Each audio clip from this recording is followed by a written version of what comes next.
እነዚህ ምክንያታቸውን የምናውቀው በተለያየ መንገድ ነው። ከዚህ ውስጥ አንደኛው ትክክለኛ የሆነ ሂስትሪ ወይም ደግሞ ታሪክ የምንለው መውሰድ ነው። ሁለተኛው አፕሮፕሪየት የሆነ ፊዚካል ኤግዛሚኔሽን ወይም ደግሞ ትክክለኛ የሆነ ታማሚውን ወይም ደግሞ ታማሚያችንን ወይም ደግሞ እናቶቻችንን በትክክል ያላቸውን ነገር በምርመራ ማየት ነው። ሶስተኛው ደግሞ ኢንቨስቲጌሽን የሚባለው ነው። ኢንቨስቲጌሽን ኢሜጂንግ ሊሆን ይችላል። ኢሜጂንግ ሲባል አልትራሳውንድን ሊያጠቃልል ይችላል። የተለያዩ የአልትራሳውንድ አይነቶች አሉ። ከዚህ ውስጥ በሆድ በኩል የሚታይ አልትራሳውንድ አለ፣ በማህፀን በኩል የሚታይ አልትራሳውንድ አይነት አለ። እሱን ሐኪም አይቶ ሰስፔክት እንዳደረገው ወይም እንደጠረጠረው የህመም አይነት አልትራሳውንድ ሊያይ ወይም ደግሞ ሊያዝዝም ይችላል። ከዛ ውጭ ደግሞ ኮአጉሌሽን ፕሮፋይል የሚባሉት ቅድም እንደተነጋገርነው አንደኛው ኮአጉሎፓቲ ወይም ደግሞ ደም ያለ መርጋት ችግር ሊሆን ስለሚችል እነሱም መሰራት መቻል አለባቸው። ሌላኛው ሆርሞናሎች ናቸው። ቅድም እንዳልነው ኦቭላቶሪ ዲስፋንክሽን እንዳልነው የሆርሞን መዛባት ሊሆን ስለሚችል የተለያዩ ሆርሞን ምርመራዎች አሉ። እነሱንም ሐኪሙ ሊያዝዝና ሊያሰራ ይችላል፣ ማወቅም ሊያስፈልግ ይችላል። ከዚህ ውስጥ ደግሞ ብዙ ጊዜ ከማህፀንና ማህፀን አካባቢ ካሉ የሰውነት ክፍሎች ውስጥ ያልተገናኘ ግን ሆርሞናል የሆነ እንደዚህ ያልተለመደ ማህፀን መድማት ሊያመጣ የሚችለው ታይሮይድ አብኖርማሊቲ ሲኖር ነው። ታይሮይድ ሆርሞን መሰራት ይኖርበታል ማለት ነው። ከነዚህ ውስጥ አልትራሳውንድ እንዳልናቸው አልትራሳውንድ አንደኛ እጢ ካለ ያሳየናል። ሁለተኛ ፖሊፕ የሚባለውን ካለ ሊያሳየን ይችላል። ሶስተኛ ማሊግናንሲዎች ወይም ደግሞ እድገታቸው ከፍ ያለ ካንሰር አይነቶች ካሉ ልናያቸው እንችላለን። ስለዚህ አልትራሳውንድ በጣም ወሳኝ ከሚባሉ የምርመራ አይነቶች ነው፣ ላልተለመደ የማህፀን መድማት ላለባቸው እናቶች ማለት ነው። ከዚህ ውጭ አሁን ካልኳቸው ምርመራዎች ውጭ ምናልባት አልትራሳውንዱን ሆርሞን አናሊሲሱን ፊዚካል ኤግዛሚኔሽን ሂስትሪ በደንብ ከወሰደ በኋላ ምናልባት ካንሰር ወይም ደግሞ ቅድመ ካንሰር የሚመስል ምልክቶች ካሉ ሳምፕል ተወስዶ ሂስቶፓቶሎጂ የሚባል የምርመራ አይነት አለ። ከማህፀን ላይ ወይም ከማህፀን ግድግዳ ላይ ወይም ደግሞ ማህፀን አካባቢ ካሉ የሰውነት ክፍሎች ውስጥ ሳምፕል ተወስዶ ሂስቶፓቶሎጂ መሰራት ሊኖርበት ይችላል። ይህም ካንሰር ከሆነም በጊዜው ሕክምናውን ለማግኘት ቅድመ ካንሰር ከሆነም ወደ ካንሰር ከመቀየሩ ወይም ደግሞ ከመሰራጨቱ በፊት ተገቢውን ሕክምና ለማግኘት ይረዳል። በጥቂቱ ምርመራዎቹ እነዚህ ናቸው። ሕክምናውስ ምንድን ነው? መቼስ ነው ወደ ሕክምና መሄድ ያለብን የሚል ጥያቄ ሊነሳ ይችላል። ጥሩ ጥያቄ ነው። አንድ እናት እንደዚህ ያልተለመደ የማህፀን መድማት የሚያጋጥማት ከሆነ ወደ ሕክምና መሄድ የሚኖርባትስ መቼ ነው? ወይም ደግሞ ሐኪሟን ማማከር ያለባትስ መቼ ነው ብለን የምናይ ከሆነ አንደኛ ከ7 ቀን በላይ የምትደማ ከሆነ መጠበቅ የለባትም። ዛሬ ነገ ይቆማል ብላ መጠበቅም የለባትም። ከዛ ውጭ ማዞር የሚኖራት ከሆነ በ7 ቀን ራሱ በ7 ቀን የሚቆም የወር አበባ ሆኖ ራሱ ራስ ምታት፣ ራስ ማዞር፣ አይን ጭልም ማለት፣ ያልተለመደ ድምፅ በጆሮ መሰማት፣ እነዚህ ምልክቶች ካሉ ምናልባት የደም ማነስ ምልክቶች ሊሆኑ ይችላሉ። እነዚህም ካሉ ቶሎ ብላ ወደ አቅራቢያ የሚገኝ የጤና ተቋም ሄዳ የጤና ባለሙያ ማማከር ይኖርባታል። ከዛ ውጭ ደግሞ በቀን ከ6 ፓድ በላይ የሚያስፈልጋት ከሆነ ወይም ደግሞ በሰዓት ውስጥ 1 ፓድ መቀየር ግዴታ የሚሆንባት ከሆነ ይህ ማለት በደንብ ርሶ በሰዓት 1 ፓድ ግዴታ የሚያስፈልግ ከሆነ ይህም ጥሩ ምልክት ስላልሆነ ወይም ደግሞ ሄቪ ሚኒስትሪያል ብሊዲንግ ወይም ደግሞ ብዙ መድማት ስለሚባል ቶሎ ብላ ወደ ጤና ተቋም መሄድ ይኖርባታል። ከዛ ውጭ ወር አበባ የሚረጋ ነገር አይደለም። መርጋት ካለው ክሎት ካለው ቶሎ ብላ የጤና ባለሙያ ማማከር ይኖርባታል። ከዛ ውጭ መቼ ወደ ጤና ባለሙያ መሄድ አለባት የሚለው ከግንኙነት በኋላ መድማት ካለ ከግንኙነት በኋላ መድማት የሚኖር ከሆነ ብዙ ጊዜ ሰርቫይካል ካንሰር ሊሆን ይችላል። ያው በእርግጥ በእድሜ የሚወሰን ቢሆንም እድሜያቸው ሪፕሮዳክቲቭ ኤጅ ግሩፕ ላይ ወይም ደግሞ ከ35 ኢቭን እስከ 42 ዓመት ያሉ እናቶቻችን ላይ ከግንኙነት በኋላ መድማት የሚኖር ከሆነ ሰርቫይካል ካንሰር ወይም ደግሞ የማህፀን ጫፍ ካንሰር የሚባለውን ሰስፔክት ማድረግ ያስፈልጋል። ከዛ ውጭ ምናልባት እድሜያቸው ገፋ ያሉ 50ዎቹ 60ዎቹ ላይ ያሉ ከሆነ በሆርሞን እጥረት ምክንያት የማህፀን ግድግዳ መሟሸሽ ስለሚኖር መላላጥም ሊኖር ይችላል በግንኙነት ጊዜ። ቢሆንም ግን ወደ ጤና ተቋም ሂዶ ምክንያቱም ማወቅ ያስፈልጋል። እነዚህ እድሜያቸው ገፋ ያሉ እናቶች ላይ ሰርቫይካል ካንሰር እንደውም ኮመን ነው ሊኖር ስለሚችል እሱንም ሩል አውት ማድረግ ያስፈልጋል። ከዛ ውጭ እርግዝና የምትጠረጥር ከሆነ አንድ እናት እና መድማት ወይም ደግሞ ያልተለመደ የማህፀን መድማት የሚያጋጥማት ከሆነ ቶሎ ብላ ወደ ጤና ተቋም መሄድ ይኖርባታል። ምክንያቱም በእርግዝና ጊዜ የሚከሰት መድማት አንደኛ ጽንስ መቋረጥ ሊሆን ይችላል፣ ሁለተኛ ከማህፀን ውጭ ያለ እርግዝና ከሆነ ለህይወትም አደጋ ወይም ደግሞ አስጊ የሚሆንበት ሁኔታ ሊኖር ይችላል። ሕክምና ሄዳ የእርግዝና መኖር አለመኖር መረጋገጥ አለበት። እርግዝና ካለ ሰየው፣ ግን እርግዝናው ማህፀን ውስጥ ነው አይደለም የሚለውም ወይም ደግሞ ተቋርጧል ወይስ አልተቋረጠ የሚለው ቼክ ተደርጎ አግባብ ያለው ሕክምና ማግኘት ይኖርባታል ማለት ነው።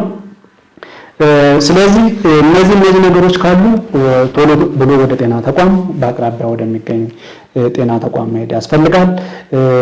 ወደ ጤና ተቋም ከሄደ በኋላስ ብዙ ጊዜ ያው እኛ አካባቢ ያሉ ጤና ተቋሞች ጤና ጣቢያዎች ሊሆኑ ስለሚችሉ ወደ ሆስፒታል መቼ መሄድ ያስፈልጋል የሚል ጥያቄ ሊኖር ይችላል። ወደ ሆስፒታል ወይም ደግሞ የማህፀንና ጽንስ ሐኪም መቼ መታየት ያስፈልጋል የሚሉ እነዚህ በሁሉም ያሉበት እነዚህ አሁን ቅድም ያልናቸው ነገሮች ያሉባትና በማህፀንና ጽንስ ሐኪም ብትታይ ጥሩ ነው። ግን የማይቻል ኮንዲሽን ካለ የማይቻልበት ሁኔታ ካለ አንደኛ እንደዚህ ራስ ማዞር ወይም ደግሞ ያልተለመደ ጆሮ ላይ እዝ የሚል ድምፅ አይነት ነገር የሚሰማ ካለ ይሄ ማለት የደም ማነስ አምጥቷል ማለት ነው። ያልተለመደ የማህፀን መድማቱ ምናልባት ደም መለገስም ሊያስፈልግ ስለሚችል ወደ ሆስፒታል መሄድ ያስፈልጋል። በአቅራቢያ ጤና ተቋም የሲቢሲ ወይም ደግሞ የደም መጠን ተለክቶ ሄሞግሎቢን ከ7 በታች ከሆነ የደም ልገሳ ሊያስፈልግ ይችላል። ወደ ሆስፒታል ወይም ደግሞ የማህፀንና ጽንስ ሐኪም ወዳለበት ተቋም መሄድ ያስፈልጋል። እርግዝና ካለ ወደ ሆስፒታል መሄድ ሊያስፈልግ ይችላል። በተለይ ደግሞ እነዚህ በግንኙነት ጊዜ መድማት እና ደግሞ የወር አበባ ከቆመ ከርጣት በኋላ መድማት ካለ ብዙ ጊዜ ምክንያታቸው ካንሰር ወይም ደግሞ ቅድመ ካንሰር ሊሆን ስለሚችል አፕሮፕሪየት የሆነ ሕክምና ማግኘት ስለሚያስፈልግ ወደ ሆስፒታል ወይም ደግሞ ማህፀንና ጽንስ ሕክምና ሐኪም ማማከር ወይም ደግሞ ማየት ሊያስፈልግ ይችላል። እነዚህ ነገሮች ኖረው ሕክምናውስ እንዴት ነው ከተባለ ሕክምናው እንደየአይነቶቹ ወይም ደግሞ እንደ ኮዞቹ እንደ ምክንያቶቹ ሊለያይ ይችላል። ጠቅለል አድርገን ስናየው ግን በመድኃኒትና በሰርጀሪ ሊሆን ይችላል። በመድኃኒት የምንላቸው ብዙ ጊዜ ስትራክቸራል ኮዝ የሚባሉትን ነው ወይም ደግሞ አካላዊ ኮዝ የሚባሉትን ነው። ከነዚህም ውስጥ ፖሊፕ የሚባለው ወይም ደግሞ ማዮማ የሚባለው ወይም ደግሞ ኢንዶሜትሪያል ሃይፐርፕሌዥያ የሚባለውን በመድኃኒት ልናክም እንችላለን። ከዚህ ውስጥ ሆርሞናል አለ። ሆርሞናል የሚባለው ብዙ ጊዜ ፕሮጀስትሮን ወይም ደግሞ ኤስትሮጅን ኮንቴኒንግ ታብሌትስ ሊሆን ይችላል ወይም ደግሞ ኢንጀክሽንም ሊሆን ይችላል። ረዘም ያለ ጊዜም ሊወስዱ ይችላሉ። ብዙ ጊዜ ግን እነዚህ ስትራክቸራል ኮዝ ያላቸው በመድኃኒት ብቻ ኢፌክቲቭ ላይሆኑ ይችላሉ። ግን የመጀመሪያው ፈርስት ላይን ኦፍ ማኔጅመንት ወይም ደግሞ የመጀመሪያ ምርጫችን በመድኃኒት መሞከር ነው። ምክንያቱም ከሰርጀሪ ጋር ተያይዘው የሚመጡ ችግሮች ስላሉት ማለት ነው። ከዛ ውጭ የወር አበባ እንደዚህ በጣም የሚያስቸግር ከሆነ ነን ስቴሮይዳል አንቲኢንፍላማቶሪ ድረግስ የሚባሉ አሉ። ምክንያቱም የወር አበባ በሚበዛበት ጊዜ ራሱን የቻለ ፓቶጀነሲስ ወይም ደግሞ ዑደት ስላለው ከነዚህ ውስጥ አንዱ ነን ስቴሮይዳል አንቲኢንፍላማቶሪ ድረግስ የሚባሉት ያንን ዑደቱን የማቋረጥ እና ህመሙንም የመቀነስ ነገር ስላላቸው እነሱም አንድ ኦልተርኔቲቭ ናቸው። ከዚህ ውስጥ ኢቡፕሮፌን ተመራጭ ነው። ኢቡፕሮፌን የሚባል መድኃኒት አለ። እሱን እንመርጣለን። እኛ ጋር የምናደርገው ከሆርሞናል ኮምባይንድ ኦራል ኮንትራሴፕቲቭስ ወይም ደግሞ እነዚህ ቾይዝ በተለምዶ ለእርግዝና መከላከያ ቾይዝ የምንላቸው ዶዛቸውን በሐኪም ትዕዛዝ መሰረት ዶዛቸው ይስተካከልና አለው ሌብል እሱን አድርገን እንሞክራለን። ከ2 እስከ 3 ወር ድረስ ይወሰዳል። የመቆም እድል ሊኖር ይችላል። ከዛ ውጭ ደግሞ ሆርሞናል ኮንቴኒንግ አዩሲዲ የሚባል አለ። እኛ ሀገር ብዙ ቦታ ላይ ባይኖርም ወይም ደግሞ ሜሮና የምንለው ፕሮጀስትሮን አለው። ላይክ እንደ አዩሲዲ ኢንሰርት እንደምናደርገው ኮፐር አዩሲዲ የሚባለው ኖርማል ለእርግዝና መከላከያ እሱንም ኢንሰርት እናደርጋለን። እሱም ኢፌክቲቭ ነው ለስትራክቸራል ኮዝስ። ነን ስትራክቸራል ከሆነ ሆርሞናል እንትኖቹ የመስራት እድላቸው ዝቅ ያለ ነው። ምክንያቱም አይተን ከሆነ የደም መርጋት ችግር ነው አንዱ። ሌላኛው ኦቭሌሽን ኢንዳክሽን ወይም ኦቭሌሽን ፌለር የምንለው አንዱ ነው። ኦቭሌሽን ፌለር ላይ ወይም ደግሞ አብኖርማሊቲ ኢን ኦቭሌሽን የሚባለው ላይ ምናልባት ሆርሞናል ቴራፒ የመስራት እድል ሊኖረው ይችላል። እሱን ልንጠቀም እንችላለን። ከዛ ውጭ ግን ማሊግናንሲ ላይ እንጠቀመውም ወይም ደግሞ ኢያትሮጀኒክ ላይም አንጠቀምም፣ ኮአጉሎፓቲ ላይም አንጠቀምም። ከዛ ውጭ ሌላኛው ቀዶ ሕክምና ነው። ቀዶ ሕክምና እንደ ምክንያቶቹ ሊወሰን ይችላል። ወይም ደግሞ አንድ እናት ማሊግናንሲ ካላት ቀዶ ሕክምና ሊያስፈልግ ይችላል። የማህፀን ግድግዳ እጢ ካለ ወይም ደግሞ ፖሊፕ የሚባለው ቀዶ ሕክምና ሊያስፈልግ ይችላል። ወይም ደግሞ የማህፀን ጡንቻ ወይም ደግሞ ማዮማ የምንለው ካለም ቀዶ ሕክምና ሊያስፈልግ ይችላል። እነዚህ ቀዶ ሕክምናዎች የተለያዩ ናቸው። ከዚህ ውስጥ አንደኛው ወይም ደግሞ ብዙ ጊዜ ፕሪፈራብል የሚባለው ሪፕሮዳክቲቭ ኤጅ ግሩፕ ላይ ላሉት ወይም ደግሞ ልጅ መውለድ ለሚፈልጉ እናቶች እጢውን ብቻ ማውጣት ነው።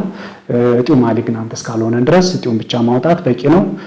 ምናልባት እጢውን በምናወጣበት ጊዜ የመድማት ችግር የሚያጋጥመን ከሆነ እጢውን ማውጣት ዲፊካልት ወይም ደግሞ አስቸጋሪ የሚሆንብን ከሆነ ማህፀን አብሮ ሊወጣ ይችላል። ወይም ደግሞ ሃይስተሬክቶሚ የምንለው የሰርጀሪ አይነት ልንሰራ እንችላለን። ከዛ ውጭ ማሊግናንት ከሆነ ላይክ አሁን ኢንዶሜትሪያል ሃይፐርፕሌዥያ ከሆነ ወይም ደግሞ ኦቫሪያን ሰስፔክት የምናረግ ከሆነ ወይም ደግሞ ሌሎች ቅድመ ካንሰር ላይክ ሰርቫይካል ሲአይኤን 3 ላይ ከደረሰ ምናልባት ቶታል አብዶሚናል ሂስቴሬክቶሚ ዊዝ ካንሰር ያለበትን ስትራክቸር በሙሉ ልናወጣ እንችላለን። ይሄንን ቀዶ ሕክምና አይነቱን ሐኪሙ ወይም ደግሞ የማህፀንና ጽንስ ሐኪሙ ከእናቷ ጋር ወይም ደግሞ ከታማሚያችን ጋር በመመካከር የምናደርገው ይሆናል ማለት ነው። ለዛሬ ይህን ይመስላል። ምናልባት ጥያቄ ወይም ደግሞ አስተያየት ካላችሁ በስልክ ቁጥራችን 9824 ላይ ብትደውሉልን ሁሌም እናንተን ለማገልገል ዝግጁ ነን። ሰላም ነው።